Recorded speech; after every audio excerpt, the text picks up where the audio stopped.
Assalamualaikum. Terima kasih sudah mampir di audio kisah nyata. Di sini kamu nggak perlu repot-repot mantengin layar, cukup pasang earphone atau biarkan suara ini mengalir menemani kamu. Mau sambil rebahan, jadi teman perjalanan atau sekedar jadi latar saat kamu beraktivitas.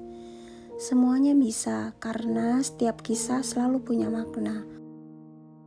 Di sebuah sore di Inggris, lapangan kriket menjadi saksi sebuah pertemuan yang tak pernah terlupakan. Robin Cavendish, seorang pria muda yang penuh energi, berlari di atas rumput hijau, memukul bola dengan penuh semangat. Sorak-sorai terdengar dari pinggir lapangan. Namun, di antara semua itu, tatapan Robin tiba-tiba berhenti pada satu sosok. Diana Blacker, seorang perempuan dengan tatapan hangat namun penuh keyakinan. Bagi Robin, waktu seolah berhenti. Ia jatuh cinta pada pandangan pertama. Bukan hanya pada kecantikannya, tetapi pada cahaya yang terpancar dari dalam dirinya. Hari-hari berikutnya, Robin mencari cara untuk mendekat. Percakapan singkat berubah menjadi pertemuan rutin. Tawa mereka bertemu di udara. Cinta itu tumbuh cepat dan tak terbendung. Tak lama Robin pun melamar Diana, dan Diana menerimanya dengan senyum yang lembut. Pernikahan mereka bukan pesta mewah, namun janji yang tulus untuk saling mencintai dalam suka maupun duka. Mereka pun akhirnya memutuskan untuk meninggalkan Inggris. Mereka menuju Kenya, negeri matahari yang hangat, penuh padang sabana dan langit luas. Di sana mereka menemukan kebebasan. Robin bermain kriket di bawah sinar matahari Afrika. Diana tertawa menikmati kehidupan baru yang penuh petualangan. Hari itu adalah hari-hari terindah. Mereka adalah pasangan muda, penuh cinta, penuh harapan, masa depan tampak tak terbatas. Seakan hidup tak akan pernah merenggut kebahagiaan mereka. Namun, kebahagiaan yang sering datang bersama ujian yang tak terduga. Suatu hari, tubuh Robin pun mulai melemah. Demam tinggi menyerang, otot-ototnya kehilangan tenaga. Dalam hitungan hari, ia terbaring tak berdaya. Diagnosa datang seperti palu godam yang menghantam. Ya, Robin terkena penyakit polio. Virus itu melumpuhkan tubuhnya dari leher ke bawah. Napasnya pun hanya bertahan dengan mesin. Dokter berkata dingin, hidupnya hanya tinggal beberapa bulan. Mendengar hal itu seketika dunia runtuh.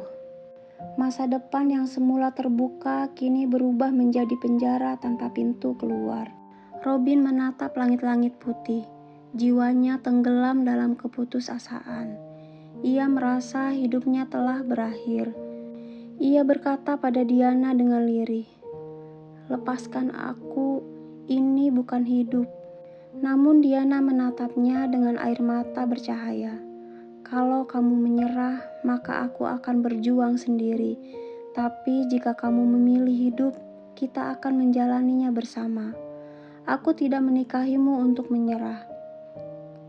Seketika kata-kata itu menyalakan kembali percikan kecil di hati Robin. Sebuah alasan untuk mencoba bertahan. Beberapa bulan kemudian, Diana melahirkan anak mereka, seorang bayi mungil bernama Jonathan. Di ruang rumah sakit yang sepi, Diana meletakkan bayinya di samping Robin. Robin yang tak mampu bergerak hanya bisa menatap, matanya pun berkaca-kaca. Air mata jatuh perlahan dari pipinya. Dalam tatapan itu, ia berbisik dalam hati, "Aku harus bertahan demi anak ini, demi istriku." Hari itu pun meski tubuhnya tak berdaya, hatinya kembali berdenyut penuh harapan. Diana menolak membiarkan suaminya seumur hidup terbaring di rumah sakit. Meski dokter menentang, ia bersikeras membawa Robin pulang. Ia belajar merawat mesin respirator, ia menjaga suaminya siang dan malam. Ia menjadikan rumah mereka bukan penjara, melainkan tempat Robin tetap bisa menjadi seorang ayah, seorang suami, dan seorang manusia. Cinta Diana adalah kekuatan terbesar dalam hidup Robin. Seiring berjalannya waktu, Robin pun tak ingin hanya bertahan hidup. Ia ingin bebas, ia ingin melihat langit lagi, merasakan angin, berjalan di luar rumah meski hanya dengan kursi roda. Disinilah sahabatnya hadir, Teddy, seorang profesor cerdas yang peduli padanya. Bersama Robin, Teddy merancang sesuatu yang belum pernah ada. Kursi roda dengan ventilator portable. Saat pertama kali Robin duduk di kursi itu, dunia kembali terbuka. Angin menyentuh wajahnya, cahaya matahari menyapa matanya. Ia pun tersenyum, sebuah senyum yang lama hilang. Kursi itu bukan sekedar alat, ia adalah simbol kebebasan. Namun kebebasan itu juga penuh resiko. Suatu hari di rumah, saat Robin sedang sendirian di ruang keluarga, kabel ventilatornya terlepas. Mesin berhenti berdengung. Napasnya seketika terhenti. Robin pun panik. Matanya melebar, ia ingin berteriak, namun suara tak mampu keluar. Tubuhnya lumpuh, tak ada satupun anggota tubuh yang bisa ia gerakkan. Detik-detik itu terasa seperti keabadian. Ia hampir kehilangan hidupnya. Di detik-detik terakhirnya, Diana masuk dan melihat. Dengan cepat Diana mencolokkan kembali kabel ventilator. Udara kembali masuk, Robin menarik napas panjang. Matanya penuh air mata. Malam itu, Robin dan Diana berbicara dengan Teddy. Mereka butuh solusi. Mereka merancang sebuah alarm, sistem sederhana yang bisa diaktifkan dengan isyarat kepala, kerutan dahi, atau gerakan kecil yang tersisa. Sebuah sistem penyelamat bukan hanya untuk Robin, tapi untuk semua pasien lain. Setelah kursi roda dengan ventilator portable berhasil diciptakan, kehidupan Robin pun berubah. Ia bukan lagi hanya seorang pasien. Ia menjadi seorang pionir, seorang yang menolak tunduk pada vonis, dan justru menantang dunia untuk melihat dengan cara yang baru. Robin pun mulai melakukan perjalanan. Awalnya hanya sekedar keluar rumah, menikmati udara segar, mendengarkan kicauan burung, dan merasakan matahari di wajahnya. Namun kemudian langkah itu meluas. Ia mengunjungi berbagai rumah sakit, universitas, hingga lembaga kesehatan. Di setiap tempat, kehadirannya meninggalkan kesan mendalam. Pasien-pasien yang sebelumnya hanya terbaring di ranjang, menunggu ajal tanpa harapan. Tiba-tiba melihat sosok Robin masuk dengan kursi rodanya, mesin pernapasan berdengung, wajahnya pucat namun penuh senyum.